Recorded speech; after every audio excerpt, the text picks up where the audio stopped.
Sementara itu, pakar telematika Roy Suryo mengkritik pernyataan pengacara Jokowi yang menyebut jika ijazah Presiden ke-7 Republik Indonesia ditunjukkan kepada publik akan membuat keos atau kegaduhan. Menurut Roy, pengacara Jokowi seperti aksi Sri Mulat yang melontarkan pernyataan dengan logika terbalik.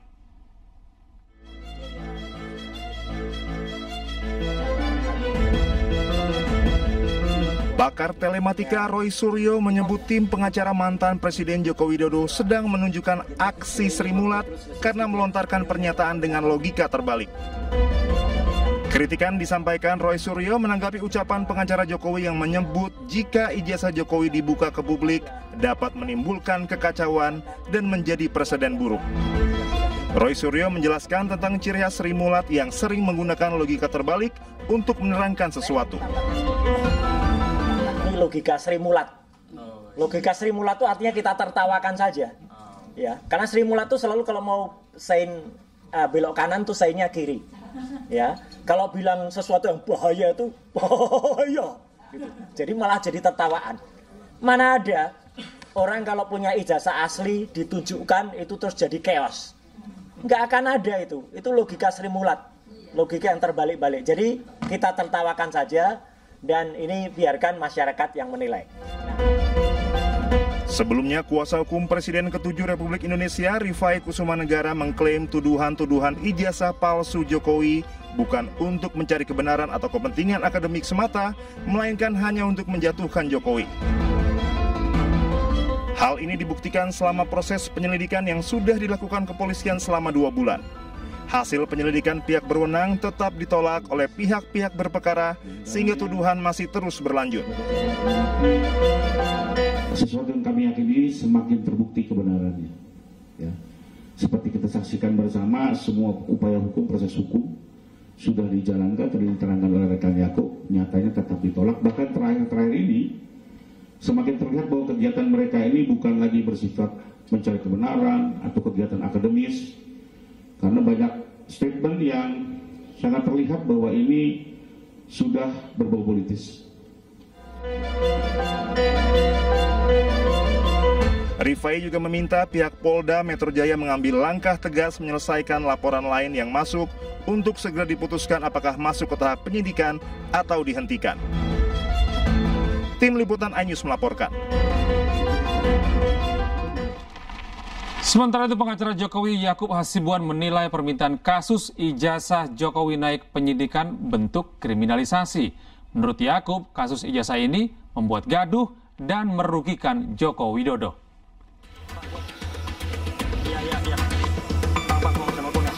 Kuasa hukum Presiden ke-7 RI Joko Widodo Yakub Hasibuan menanggapi desakan agar kasus ijazah Joko Widodo naik penyidikan. Menurut Yakub, permintaan itu merupakan bentuk kriminalisasi. Sebab menurutnya kasus ijazah Jokowi sudah selesai setelah Barreskrim Polri menyatakan ijazah Presiden ke-7 RI tersebut asli. Kok dihentikan, Pak? Ini tidak boleh dihentikan di penyelidikan, harusnya dilanjuti ke tingkat penyidikan. Inilah yang menurut kami adalah upaya-upaya kriminalisasi terhadap Pak Jokowi. Bayangkan saja, Mbak, suatu hal yang bukan merupakan tindak pidana mau mencoba dipaksakan untuk naik ke penyidikan, sehingga seakan-akan itu adalah tindak pidana. Sehingga kami juga meminta pihak-pihak yang masih mencoba untuk melakukan hal ini, mengkriminalisasi klien kami untuk menghentikan hal tersebut. Yakub Hasibuan juga menjelaskan desakan agar kasus ijazah Jokowi naik penyidikan ini menyesatkan dan membuat gaduh di masyarakat. Selain itu, menurut Yakub, Jokowi dirugikan atas tudingan ijazah palsu tersebut. Tim Liputan iNews melaporkan. Pemirsa, Kejaksaan Agung menyita uang 11,8 triliun rupiah yang dikembalikan oleh 5 entitas korporasi di bawah Wilmar Group. Uang ini merupakan hasil dari tindak pidana korupsi pemberian fasilitas ekspor minyak sawit mentah pada 2022.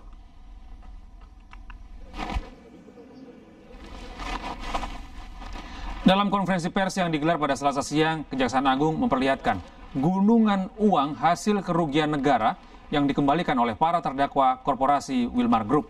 Penyitaan ini dilakukan untuk pemeriksaan tingkat kasasi dan dilakukan berdasarkan izin Ketua Pengadilan Negeri Jakarta Pusat.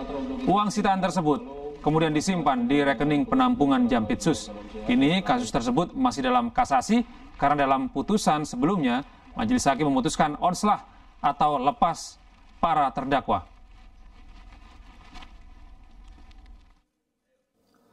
Bahwa dalam perkembangannya, kelima terdakwa korporasi tersebut beberapa saat yang lalu mengembalikan sejumlah uang kerugian negara yang ditimbulkan, total seluruhnya seperti kerugian yang telah terjadi yaitu 11.880.351.802 rupiah. Uang tersebut sekarang kami simpan di rekening penampungan lain di RPL Jaksa Agung Muda Tindak Pidana Khusus pada Bank Mandiri. Bahwa selanjutnya terhadap jumlah uang yang telah dikembalikan tersebut, penuntut umum telah melakukan penyitaan berdasarkan penetapan izin penyitaan dari Ketua Pengadilan Negeri Jakarta Pusat nomor 40-PIT-sus-datar-TPK-2025 PN Jakarta Pusat. Penyitaan tersebut dilakukan pada tingkat penuntutan dengan mendasarkan ketentuan pasal 39 ayat 1 huruf A Junto pasal 38 ayat 1 KUHP untuk kepentingan pemeriksaan di tingkat kasasi. Sementara itu pemirsa, tersangka kasus perintangan penyidikan dan penuntutan kasus ekspor CPO, timah dan kasus importasi gula, Marcella Santoso menyampaikan permintaan maaf karena telah membuat sejumlah konten dan narasi negatif terhadap institusi Kejaksaan Agung. Video permintaan maaf Marcella ditayangkan dalam konferensi pers yang digelar Kejagung pada Selasa siang. Menyampaikan dari hati saya yang paling dalam terkait dengan perkara pasal 21, kasus timah, kasus CPO, dan kasus gula, bahwa saya menyadari di dalam proses penanganan perkara ini terdapat postingan yang sebenarnya sama sekali tidak terkait dengan perkara yang ditangani. Antara lain terkait dengan isu kehidupan pribadi Bapak Jaksa Agung, isu Bapak Jampitsus, isu Bapak Dirdik, dan bahkan terdapat juga isu pemerintahan Bapak Presiden Prabowo seperti petisi RUU TNI dan juga Indonesia Gelap. Untuk itu dari hati yang paling dalam saya sampaikan penyesalan dan saya meminta maaf kepada bapak-bapak dan mungkin pihak lain yang terkait dan terdampak.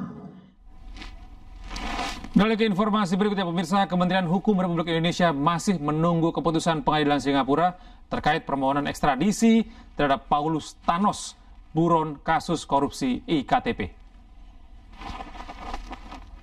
Rencananya sidang pendahuluan atau komital hearing ekstradisi PT akan digelar pada 23 hingga 25 Juni mendatang di Pengadilan Singapura.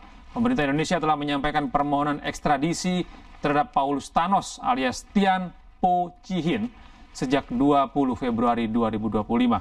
Sebelumnya PT ditangkap CPIB Singapura pada 17 Januari lalu. Pengadilan Singapura pun telah menolak permohonan penangguhan penahanan dengan jaminan dari Paulus Thanos. Menteri Hukum Republik Indonesia Supratman menyambut positif keputusan itu karena membuktikan komitmen Singapura menjalankan perjanjian ekstradisi dengan Indonesia.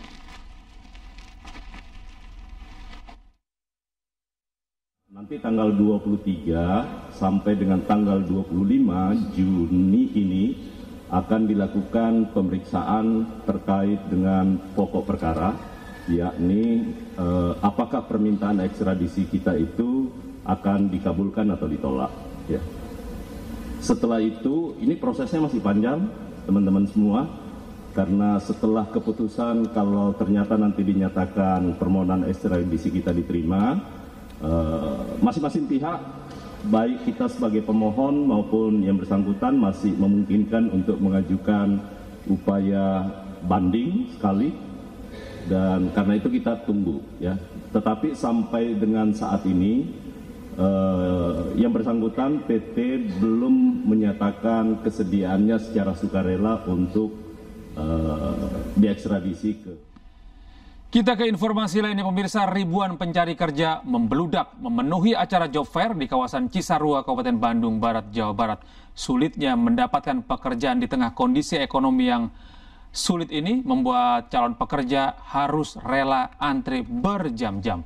Dan pemirsa, usai sudah kebersamaan kita dalam iNews malam hari ini, temukan selalu informasi-informasi terbaru kami di www.inews.id, dan cuplikan tayangan berita iNews juga dapat Anda saksikan di kanal YouTube @official_iNews.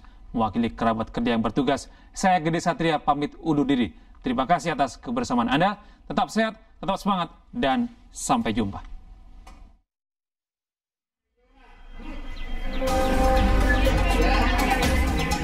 Ribuan pencari kerja telah terlihat mengular dan memadati halaman Wisma Salom kawasan Cisarua, Kabupaten Bandung Barat sejak pagi.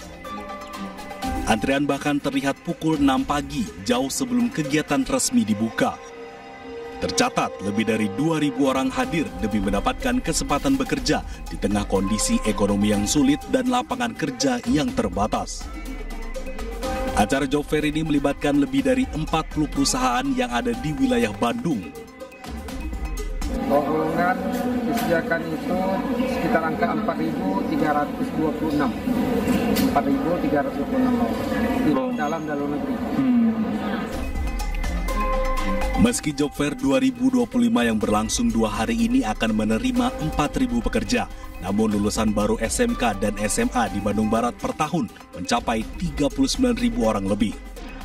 Dari Bandung Barat, Jawa Barat, Yuwono Wahyu, iNews melaporkan.